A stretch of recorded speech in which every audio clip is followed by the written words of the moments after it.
Сегодня готовим национальный кыргызский десерт чахчак из 3 ингредиентов.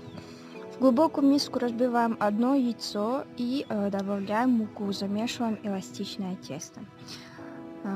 Тесто мы укутываем в пищевую пленку и оставляем на 5 минут на столе.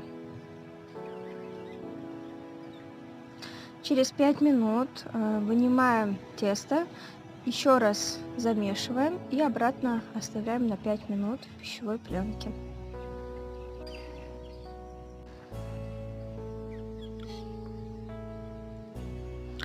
Еще через 5 минут вынимаем наше тесто и начинаем катать в тонкий пласт.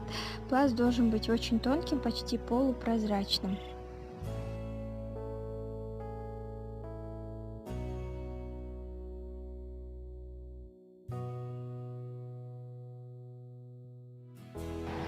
Как вы видите, пласт очень тонкий, почти прозрачный. Складываем, как показано на видео, и разрезаем на пласты примерно 2 сантиметра. Смазывать мукой не обязательно, так как тесто яичное и оно не липкое. Далее разрезаем на полсантиметра, как показано на видео. На чистое кухонное полотенце выкладываем наше тесто и оставляем сушиться на 10 минут.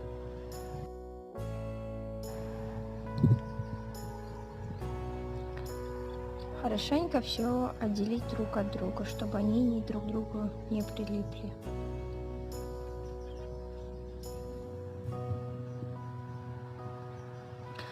Через 10 минут таким образом переворачиваем пласты и оставляем сушиться с другой стороны тоже 10 минут. Хорошо разогретое масло закидываем чахчак, наше тесто, и оно, видите, набухает. Масла должно быть много, чтобы они могли купаться в ней. Жарим до золотистого цвета примерно 2-3 минуты. Сгущенное молоко помещаем в горячую воду. Смешиваем чахчак со сгущенкой перед подачей на стол, чтобы они оставались на долгое время хрустящими. Выкладываем в красивую тарелку, придаем форму и еще раз украшаем сгущенным молоком. Чахчак классический готов. Приятного аппетита! Не забудьте подписаться на мой канал и ждите новые видео. До скорой встречи!